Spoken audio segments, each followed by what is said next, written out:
Hello and welcome back again to another Instagram Live. I'm Tara Wahab from Loud Art Society. Let Optimism Unleash Dreams. Loud Art Society is a nonprofit organization that helps to enhance health through art and creativity. Hello, and we are promoting the health benefits of practicing art and creative activities. Let our guest. And so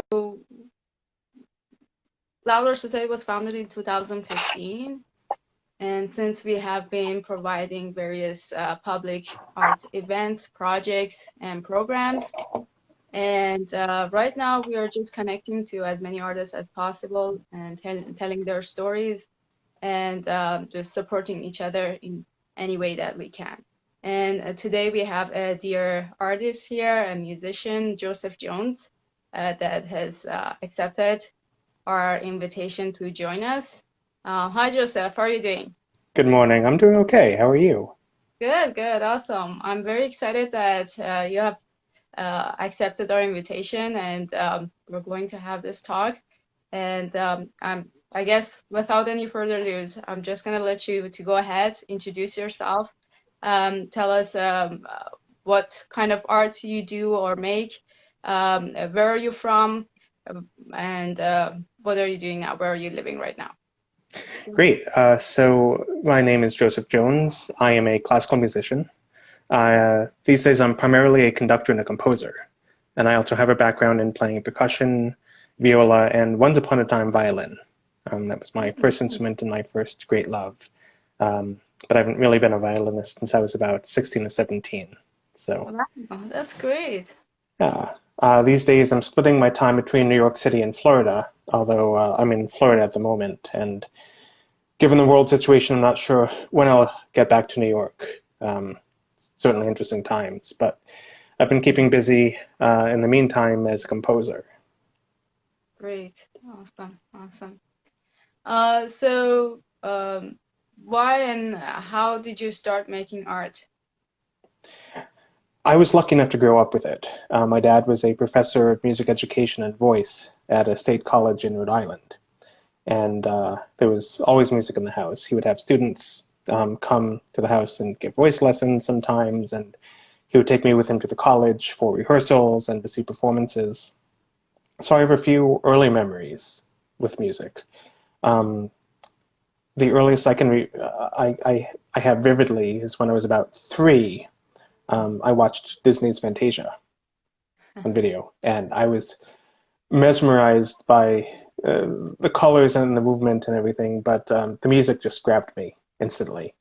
And that opening shot in the Toccata and Fugue of the silhouette of Leopold Stokowski, so elegant but commanding, and you can practically see the music oozing out of him. I mean, Stokowski was a great showman, and he was really the first um, conductor to realize the potential of TV and video as a medium for the Mhm. art form.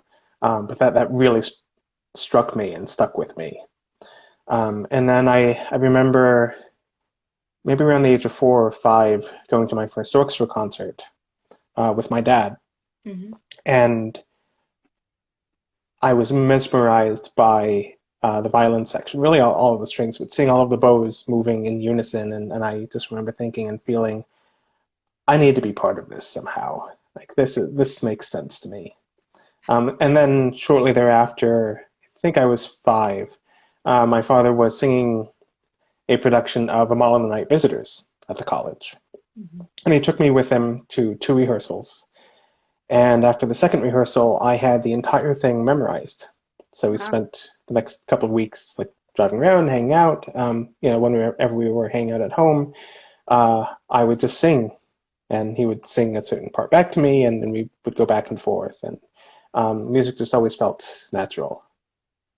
Amazing. That's great. So, was your dad playing an instrument too, or he was just a theory musician? I guess most musicians do play something anyway.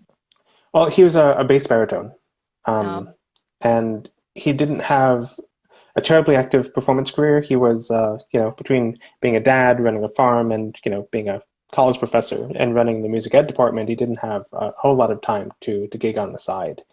But he taught very actively and would do the occasional solo as a baritone soloist. And it was always great to hear him perform. And I actually got to perform with him a couple of times. The first opera that I conducted when I was 20, he ended up singing one of the roles in that. And one of my own pieces the same year. He did the premiere. So it was a piece for baritone and chamber orchestra. So that was really special. Oh, it's beautiful. It's amazing. So did you start writing music before you get into secondary education or after? I started composing around the age of 14 or 15. So Okay. it was eighth grade or ninth grade. I think it was ninth grade. So it was just very natural, and you started just doing it. Yeah, I had a very strong education at that point. I mean, I'd been studying violin for 7 years. I'd been playing percussion for, I guess, 3 years at that point, and was just listening to music all the time, devouring everything I could. And one morning I woke up. It was a Saturday morning, which I remember because I had youth orchestra rehearsal Mhm. that morning. And the first thought I had was, I should be composing. So I started composing.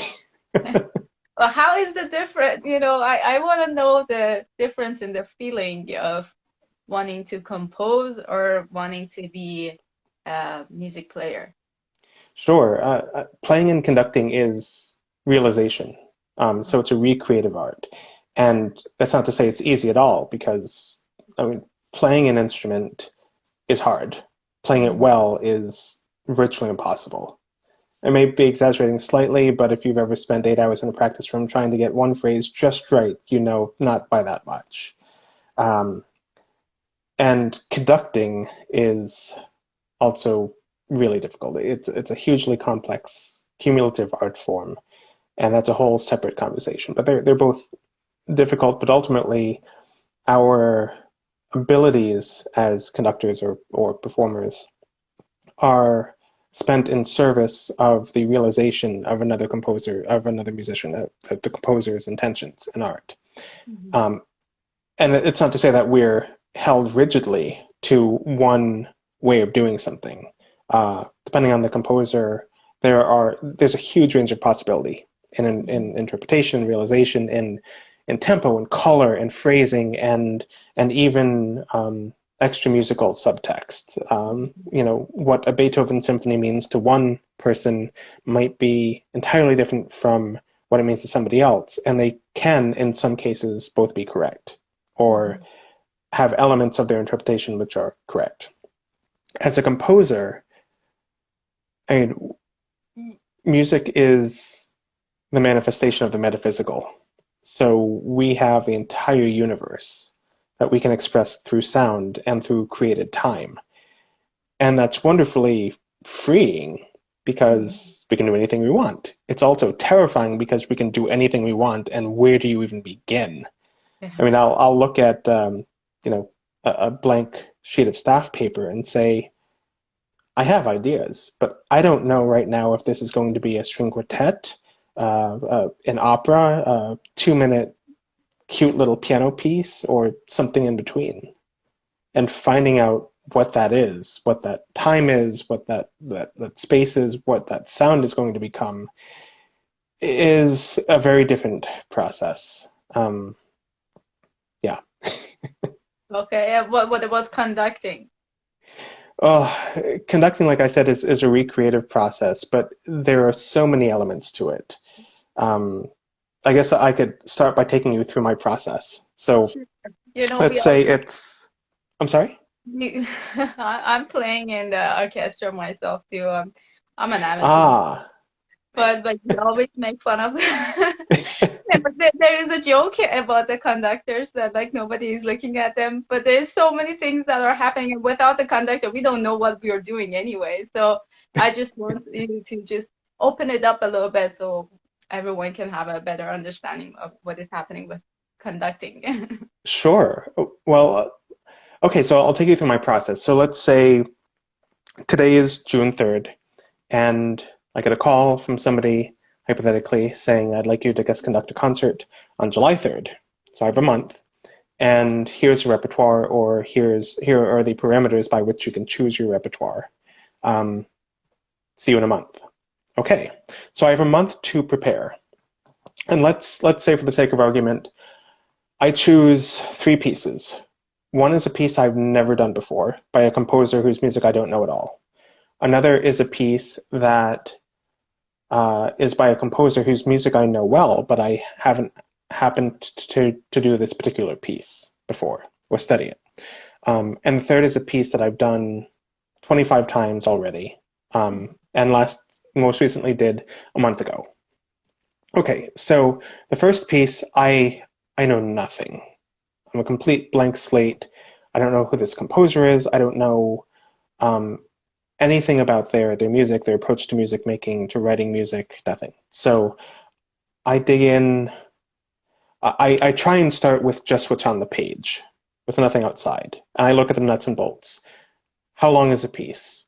How big is the orchestra? What is the structure of the piece? Is it sonata form? Is it a concertate work for soloist and orchestra? What is it? And how do I approach it? What are the most obviously easy things in the music? And what are the most seemingly challenging aspects of the music?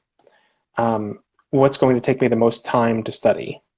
And what can I say, okay, this doesn't need 10 hours of study for this 1 minute of music here.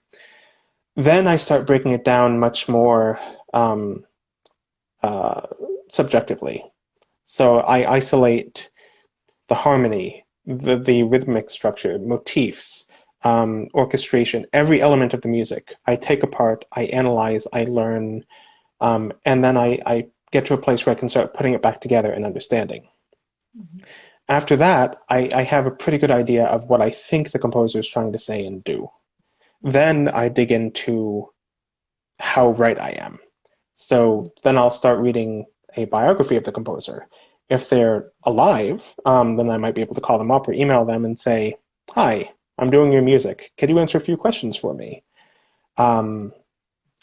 Some composers are, both living and dead, are sort of easy to understand psychologically, pathologically. I mean, if you're doing music by Tchaikovsky, it's pretty obvious the guy was a little neurotic and very emotional. So that's a really good starting place. And but other composers, it's not necessarily so clear exactly who they were. And I also have to keep in mind that not all composers were Mahler or Bruckner or Tchaikovsky. That is, these deeply profound, neurotic, really complex souls. There are some composers who were very fine and just not that complicated as people. And their music doesn't seek to be that complicated. So sometimes I have to keep that in mind too and say he or she is not trying to dig into the deeper mysteries of the cosmos. They just wanted to write this nice little waltz, and that's it.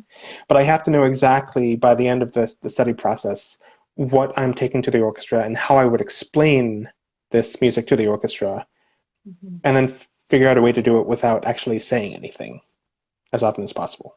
So that's the first piece, a piece I am coming to with complete blank slate. Second piece is this piece that I've never done before, but I'm familiar with the composer. Mm-hmm. So I presumably have a frame of reference. This is one of Mozart's symphonies that I've never done, for the sake of argument. So I've done 3 of the symphonies that he composed before this, and then a few symphonies that he composed after. So I have a rough idea as to where he was in his life, what was important to him, what other pieces he was composing at the same time. I see that this particular symphony is in D major, and I know, when Mozart is writing in D major, it's very optimistic, it's very regal. He wrote this, that, and the other piece in D major. So there may be allusions to this, and there may be devices that he used which could be profound insight, or they might be just, oh, I recognize that. Okay, so he's probably going to go here next, and that just saves time in the study process. Mm-hmm. I'm able to bring both a sense of familiarity in that I know the composer and I understand or have some understanding of his or her psychology, Mhm. um, and the process of discovery, where, yes, I know this person's music, but I don't know this particular piece. And oh my goodness, it is so wonderful to uncover new and different things that they did. Um, and it can be really, really exciting. Uh, so in that case, a lot of the work I need to do is going to be easier because I have this frame of reference and I can just sort of plug in some things that I know. And if it seems like I'm heading towards something, or the composer's music is heading towards something that I might anticipate, the chances are better yes than no that I'm on the right track. And I don't have to go and do 10 hours of research more to figure out if I'm right.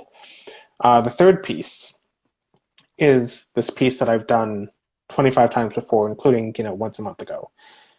And um, this is where it really depends on the circumstances of the performance. So if I have a month and I just want to make sure that I do a good performance, um, it's not that I'm not going to work hard, but I'm not necessarily looking for the next 5 layers of depth, of profundity of this piece. I did it a month ago. It's in my ear. It's in my repertoire.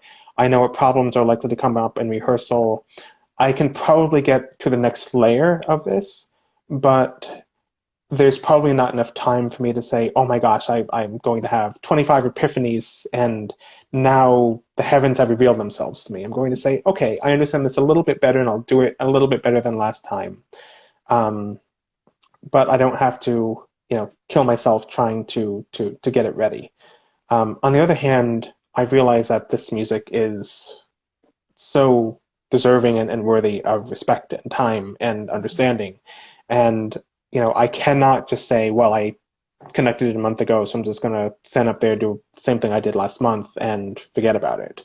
Um, I have to decide what the next step is for me in understanding this music and how I can both build on what I did last time and try to come to this piece with ears and eyes that are as fresh as possible, so that I'm recreating what's on the page and what the composer intended, rather than just my own interpretation of it from a month ago or 10 years ago. Mhm. And that's not always easy. Yeah, I think like not that there's anything wrong with putting your own interpretation on the music, but it's just going to make a new music in a sense, Yes. right? Well, I mean, that speaks to the two traditional or historical schools of conducting philosophy. There's the Mendelssohnian school, also called the classical school, and the Wagnerian school, which is the romantic. And both were a bit extreme. Mhm. Mendelssohn's philosophy was that the musical text, what is on the page, is the final will and testament of the composer, and it's the conductor's job and duty to simply realize what was on the page. So don't put your own stamp on it. Don't try and recreate from your own ego. Just Okay. recreate what the composer laid out for you, and you'll be fine. Um, Mendelssohnian conducting tends not to have a whole lot of flexibility, therefore, um, in tempo and basically, if it's not on the page, he's not thinking that um, you should add it. Okay. Now, the Wagnerian school I mean, Wagner was one of the greatest musicians ever and one of the worst human beings. And his ego was the size of Texas. Uh, and his philosophy was that the musical text, what is on the page, is merely the starting point and a roadmap for the conductor. And it is the duty of the conductor to impose his, because, of course, just his. Um, that was his philosophy. Yeah, sexism in conducting is a big problem, and fortunately, we're starting to address it. But in Wagner's day, and up until about 10 years ago, that was the only way. So that's why I say just his. Um, but it's the conductor's uh, duty to impose his will on it. And this extended so far that well into the 20th century, there were conductors, some of them very well regarded, who would make their own editions, their own performing editions of music, and standard repertoire like the Beethoven symphonies. Now, Wagner's lifetime and career coincided with a particularly irresponsible era of musicology. So it was a perfect storm for performers and particularly conductors to start saying, well, my feelings about the music are more important than the composer's intentions. So that's where we get sort of the tortured genius romantic image of the fiery maestro whose whims and will are law in the concert hall. And that did give us some of the great maestros of the 20th century, at least up until the 1960s or 70s. But that is now frowned upon. And I think we've reached a balance, musicologically speaking, artistically speaking, where we can say, okay, both schools took it a little too far, and the ideal way to realize and perform music is somewhere in the middle, where of course there's more than what's on the page. Nobody can notate everything which is on the page, which is intended, although Mahler certainly tried. But we can't just say, well, my feelings are the most important, so I'm just going to do what I want to do, and the composer should thank me for it.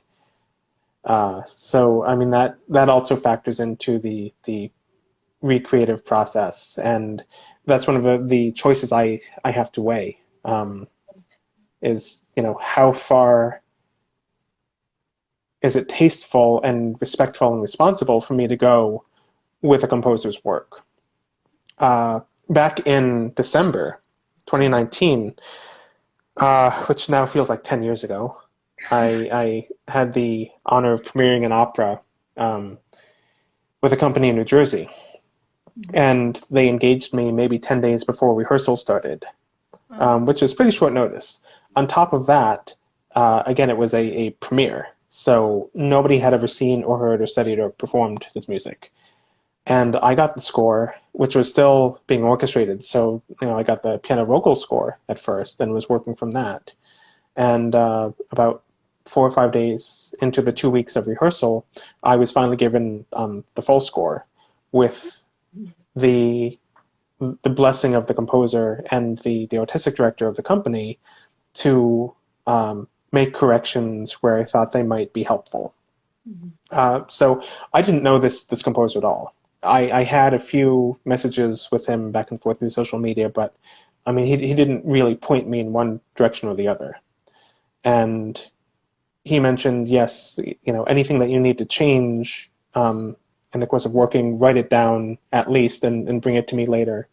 So there were maybe 8 or 10 little things, typos, questions, very housekeeping things that wouldn't necessarily make a profound difference in the interpretation or the feeling of the work, but would make a huge difference to the singers and the orchestra and their parts. So I took care of those. But then there were 3 or 4 things that I either had questions of or thought might be improved by making this decision or that decision. And I circled those in red and didn't give them to the orchestra or the singers ahead of time. And I met with the composer and said, if you don't mind, these things occurred to me in studying and conducting this, and what do you think about making these changes, possibly? And, happily he was both receptive and appreciative. He ended up incorporating all of those things in the final score. And in 1 or 2 cases, they were major changes in orchestration. And I felt comfortable both by virtue of my experience as a composer and a conductor to say, I'm suggesting these changes because they will enhance this in this particular way. And I think, and these are the musical clues and context that led me to think that this might be helpful. And thank God I was right. and he was, but it's a collaborative process. as a conductor, ultimately my responsibility is fidelity to the composer's intentions and to be, in the words of Eric Leinsdorf, um, the composer's advocate.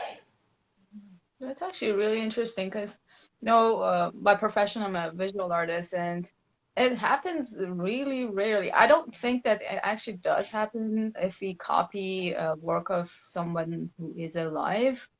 Like if we are doing a master copy, it's usually from someone who was long ago, passed away. And I don't know, I think our theory in that is that no matter how much you're trying to stay true to the actual work, because you're recreating it, you are putting your own pretty much point on it. Like this is your mark, and this is going to be your work anyway. Even though you are copying the work, it's not every brush stroke is going to be the same one that the actual artist has put on the canvas.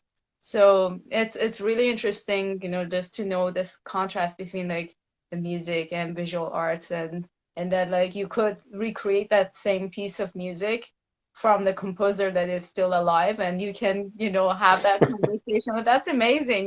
We won't have that kind of conversation with other artists or master artists, I guess, to learn from them. But thanks for sharing that. Oh, my pleasure. Okay, I'm gonna go move on to the next question here. Well, because our organization is promoting the health benefits of practicing art and creativity, I always ask this question from all our guests, that how much your art practice has been affecting you or benefiting your health in general. Well, aside from the insanity, quite well, I'd say. I one of the questions I get from non-musicians when I tell them what they do is, or comments rather, is, wow, you must be really passionate about it. And I want to say, yeah, you have to be passionate because it offsets the insanity that you have to want to go into this professionally. I mean, it's, um, as I said, playing an instrument is hard. Playing an instrument well or really well is all but impossible. And the better one gets, the closer to perfection, which of course is impossible, but we strive for it anyway. The more frustrating and rewarding, but frustrating it becomes to try and get to the next level. There's this wonderful quote by Pablo Casals, who's one of the top 5 legendary artists of the 20th century, arguably the greatest cellist of the 20th century. And he was asked why at the age of, I think it's 93, he was still practicing every day. And his reply was that it was because he thinks he's making progress. And it's a bit tongue-in-cheek. It's a very cute answer, but there's so much truth in that. The health benefits, well, I mean, from a practical, physical standpoint, it's balanced because playing an instrument in an orchestra is physically demanding, and it can lead to repetitive motion, stress, carpal tunnel syndrome, and so on and so forth. But mentally, it keeps us in very good health because music is an interdisciplinary process. It engages so much of the mind, cognitively, and the brain physically at the same time. I think it helps us age better. It helps keep us sharp. It helps keep us thinking. And because there's so much music in the world, one can never get bored because there's always something new to learn. And even, you take a limited series like the 4 symphonies by Brahms. It's just 4 symphonies, right? Collectively, it's less than 4 hours of music. And yet they are so deep and profound and complex and beautiful and wonderful that a person could spend their entire life just studying those 4 works, and at the end of their life still need another lifetime to fully understand them, which again is both frustrating and wonderful. From a spiritual, emotional, metaphysical point of view, and music is one of the greatest joys. I mean, making music with other people, bringing notes from the page into reality, into time and space, is the most incredible feeling. And I mean, I've had so many just transcendently beautiful and powerful moments as a performer. It's really hard to pick just one, but I think for the most salient, visceral example I can think to give, I'll go to my first performance, technically my second performance because it was a back-to-back, Friday night, Saturday night. So the Saturday night performance, the first time I did Brahms's Ein Deutsches Requiem. And the work is about 75 minutes long. Chorus, orchestra, soloists. It's complex, beautiful, brilliant. And I had a very long week of rehearsal. I think I had 6 rehearsals, in a row, and then the 2 performances, and it was an exhausting process. But I got to the last couple of pages, last couple of minutes of the Requiem. So I was 75 minutes in, almost 75 minutes in to waving my arms around and intense concentration, and part of me was exhausted, and yet I didn't want the music to end. And I felt when we finished the performance, that even though 75 minutes had just gone by, I wanted to go and start all over again and do it again. Yeah. And feeling like that about the music and because of the music was one of the most spiritually satisfying things I can think of. Yeah, it gets you right into the flow and you just stay in the flow. Yes. That's great. All right, let's move on to the next question. That was actually a very, very good response so far from whoever that we asked this question. Like most artists do realize this, that of course it is affecting them on their health, particularly their mental and emotional health, but it's difficult to explain it, into words and going deeper of how does it feel like. And if you're going to go through, a scientific point of view and going into all the further explanations of why we feel the way that we feel when we are engaging with any form of art or creative activity, it's quite a long explanation that I'm actually writing a book on it. So, and Oh, wonderful. yeah, and I'm just trying to give bits and pieces throughout these conversations with other artists, so to kind of just give an introduction and just just get people more prepared to learn more. So when the actual thing comes out, they are at least a little bit familiarized with it, and they can understand it better. Anyway, but let's move on to the next question. What is the theme of your artworks, and do you know how many pieces have you made so far? I know that with music, I have listened to some of your pieces. Hmm. They're very beautiful, but I also realized that there was a difference between like the themes that you had. Like, what is the main theme or is there any theme in your music? Yeah, thematically, well, it's a really interesting question. Really, really interesting question. Um, Most composers don't have a theme. Now, there are some composers who worked within one particular form. So the first names that come to mind, of course, are Bruckner and Mahler, and Wagner for that matter, in that although they wrote a few pieces in other mediums, Bruckner and Mahler were predominantly symphonists. And Wagner, of course, was a music drama composer. That's where they focused their energies. Most composers up until that era were what we'll call musical generalists. They wrote choral and orchestral music. They wrote, both sacred and secular. They wrote orchestral music. They wrote choral music for chorus alone. They wrote chamber music. They wrote solo music. They wrote music for high occasions of state, like coronations. And they wrote music for their friends to drink by. It was all over the place. And generally they wrote either because they had a commission and that's how they made their money or their connections, or they simply had an idea that they had to write down, and so they did. When you talk about theme, it brings up other interesting questions around program music and the meaning of music. And I mean, if I go into that fully, if I commit to entering that fully, we'll be here for 10 hours. So I'll give the briefest answer I can in that.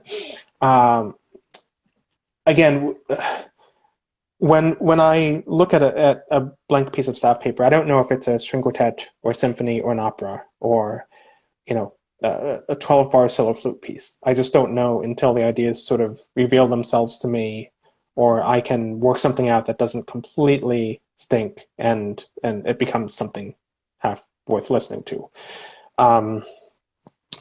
But I just don't know. And whether I end up choosing to write a string quartet or a symphony or anything else, I'm not sure is always up to me on a conscious level. I don't know why. I don't always know why I write what I write when I write it. I just know that I do, and somehow it ends up seeming like it was the right thing at the right time. In terms of program music, now there may be something that inspires me. A poem, a painting, a novel, even a movie, or a personal life event. But it's not always as simple as sitting down and saying, okay, I met this woman today and she smiled at me, so I'm going to write this song about or this tone poem about how my heart skipped a beat. I mean, it would be nice if it were that easy. But that sort of works its way into my subconscious. And that moment may work itself into a piece that I write at some point. But generally, if I sit down and I say I'm going to try and notate this, I'm going to find myself frustrated because the ideas may come, but they'll often feel forced. So the closest thing I can speak to as far as a theme is trying to be honest and sincere and express whatever I feel on a conscious or unconscious or subconscious level is important to me and to my ideals through music. And there's again a broader question of program music that comes up, and I've been asked many times, how do you know what music means, especially if it doesn't have a program that a composer has outlined, especially if it doesn't have words. And there are a lot of ways that I can know or think I know what a composer means or is trying to say.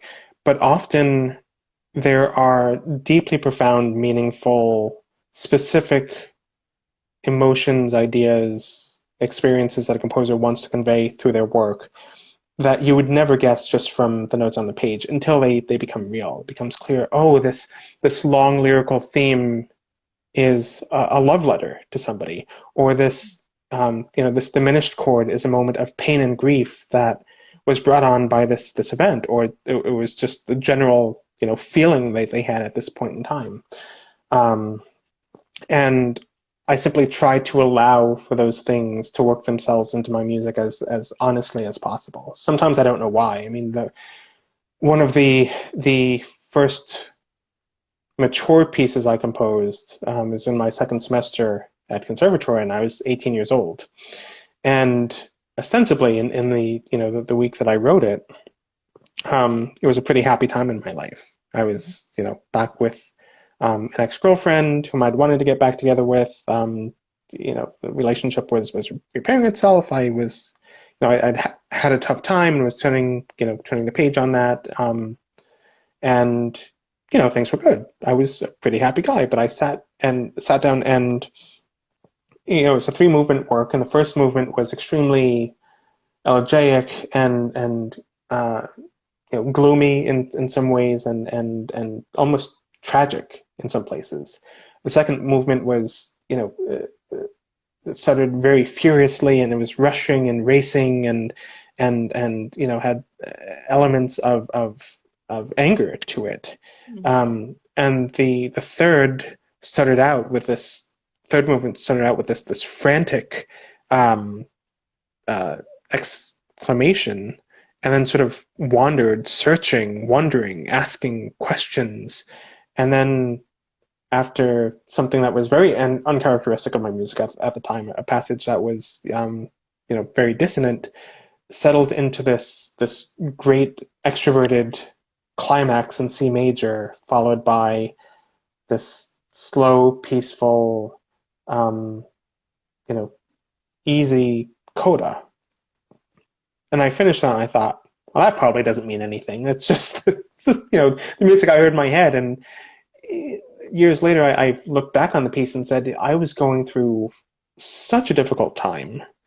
And the emotions were difficult and myriad and complex. And you bet they worked their way into that. So the fact that I thought that I was feeling really happy and as lighthearted, at least as I tend to get at that particular time when I was actually writing it, doesn't necessarily mean all that much. Mm-hmm. So you went through the whole cycle of emotions. I did in 30 minutes. So do you know how many pieces have you composed so far? Well, my catalog is now officially at Opus 21.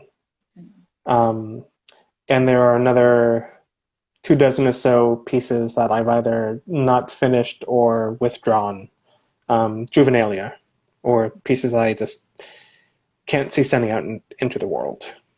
Okay. So I'd say, yeah, about 40 pieces in 20 years.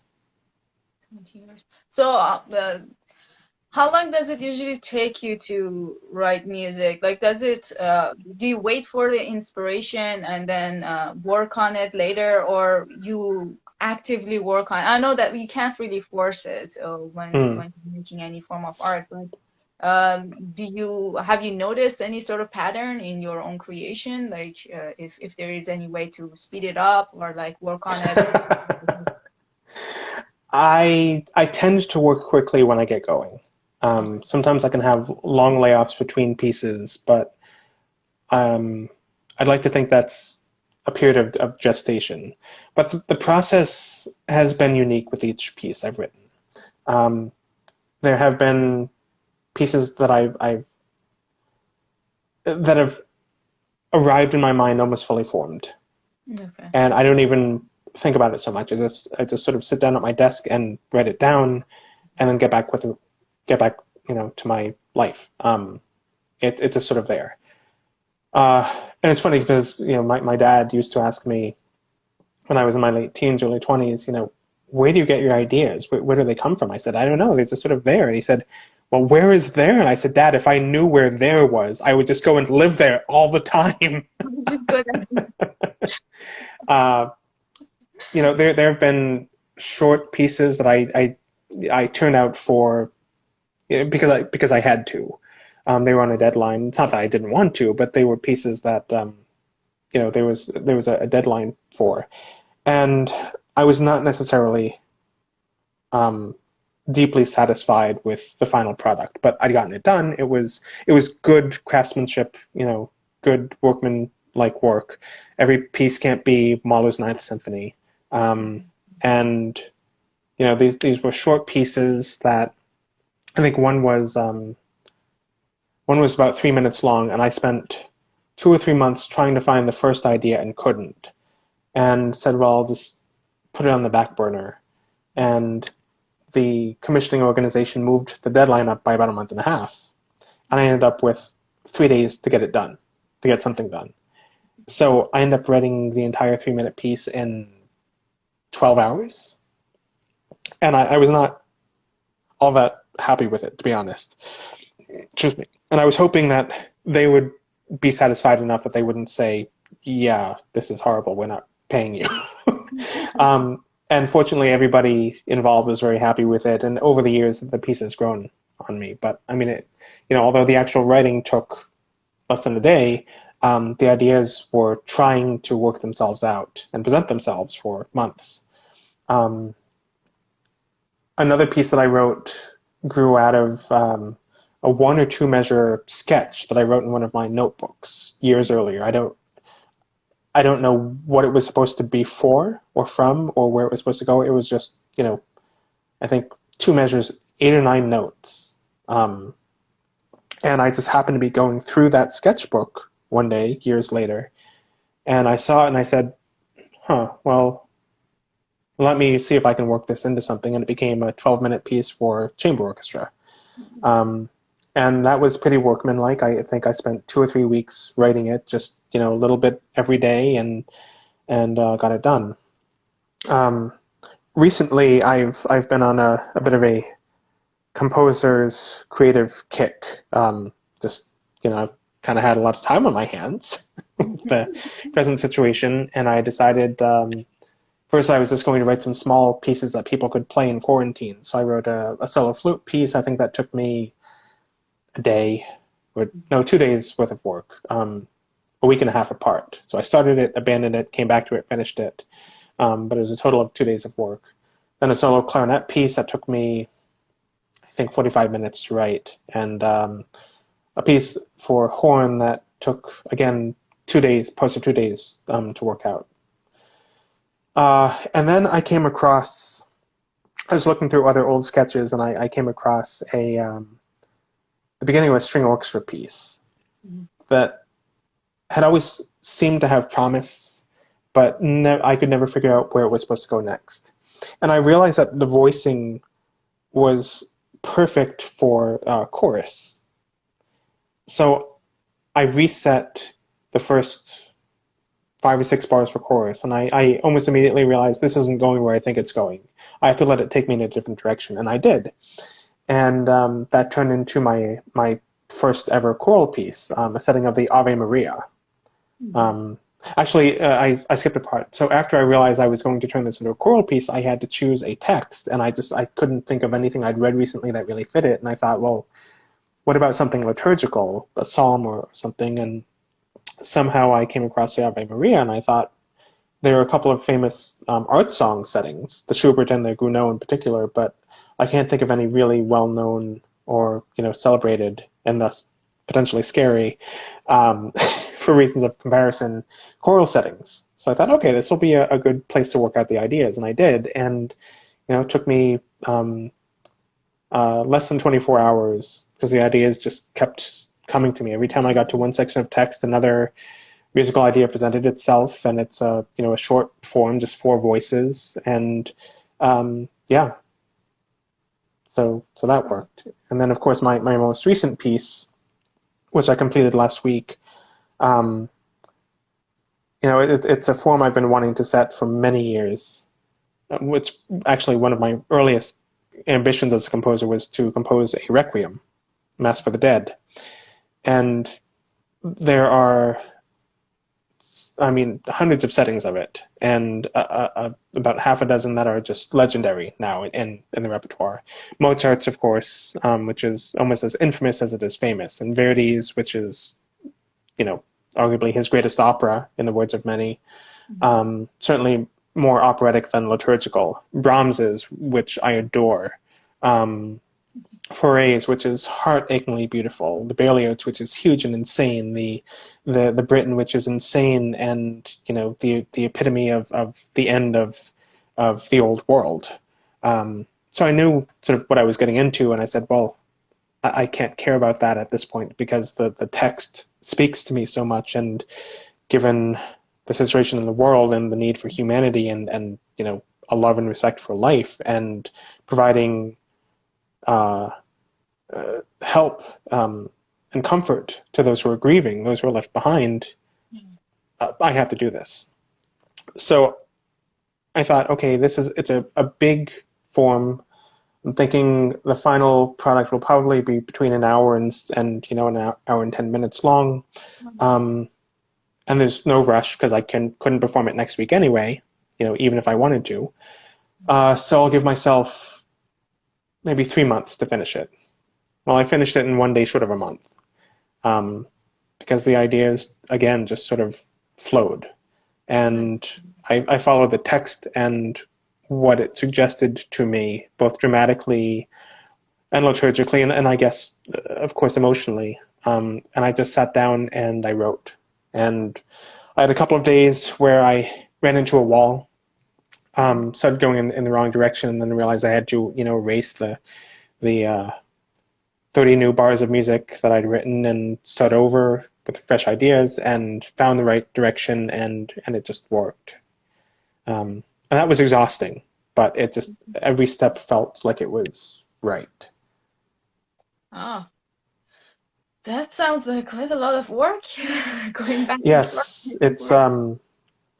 yeah, the finished product, which I haven't put up publicly, even in a MIDI mock-up, but the finished work is 84 minutes in duration. So it's when I do get to do it, it's going to be a full evening length piece, and there are some moments that I think are really worth it. Well, do please share it with us once it's done and polished. I would like to listen to it. I'll be happy to share it. Yeah. Thank you, thank you. What I was gonna say, I forgot. Oh, what are you using to write your music? Are you using computer or are you doing by hand? Like, what is your... Yeah, so I have sort of a three-part process, although again, it's not an exact science. Uh, Sometimes I will, well, ultimately I end up using a computer. Okay. There's a score writer called Sibelius, which is wonderful. It allows me to simply enter all of the musical text and lyrics or extra musical text as necessary, and create a professional looking score in the end. I can save it as PDF. I can extract parts, so it's very easy for post composition stuff as well as composing. That's usually the last part of the process. The earlier part is either getting really lucky and having the entire piece is sort of here. I sit down and just notate it, and that's it. And other times I keep trying to see if I have any on hand. I don't think I have any close at hand now, but sketchbooks. Okay. And I'll just jot down melodies, harmonies, general ideas. And sometimes they'll sit there for years. Other times there's sort of an outline of what I want to do with a project. And sometimes pretty much everything that's in the outline makes it into the final work, and other times, one or two notes from 8 bars of music make it in, but those one or two notes that set everything else off. So, yeah. Interesting. All right, let's move on to the next question. All right. Would you like to collaborate with other artists? Always. I mean, it's sort of hard not to. As a composer and a conductor, they're ultimately collaborative arts, even if the initial part of the process is highly individual and solitary. But yeah, I've been wanting to flesh out a couple of ideas I have for operas. So I'd love to work with librettists. I love painting and other visual arts, and find beauty and inspiration in them. And I'm not sure it's a direct collaboration, but if I see something that might move me to to set it to music, a painting, a sculpture, an idea, then I'm certainly happy to share the source of inspiration and thank them for that. Awesome, that's great. Right, what is my next question here? Okay, I was going to ask you about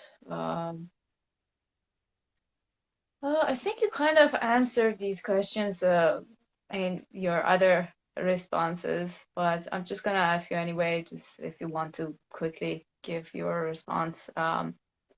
What is your perspective on art and creativity in general? That's another 10-hour, 10-day, or at this point maybe 10-year conversation, and certainly one that we need to have as often as possible. Yeah. There is, especially in the United States, not a whole lot of diversity in classical music, at least as far as Black and Latino people are concerned. And it's a huge issue that nobody is really willing to admit sincerely is a huge issue. There's a lot of tokenism, of course. That there's a lot of talk, as we've seen on social media the last few days. All of these organizations saying we stand against racism, and I mean, okay, it's nice that you say that, but we don't see it so much in practice. And one of the arguments I hear it's not abstract or intellectual at all. I mean, these are very real arguments and real issues, and they have real consequences. And one of the arguments that I hear quite often is that, well, black and brown people just don't value classical music. I mean, it's not that they're just not interested, and it's not part of their culture. And I mean, it's, aside from being incredibly insulting, because classical music is an art of ideas and ideals and beauty and emotion and humanity. And if you're telling me that black and brown people don't value those things in their cultures and don't need that as part of their life, then there's a word that begins with R that you need to be acquainted with, because that's the epitome of it. The other I don't want to interrupt you, but these lives are usually like only 60-minute long, and then Mhm. it disappears. Let me save this one, then I'll go live again and we can continue our conversation, okay? Okay, Thank you so much. no problem.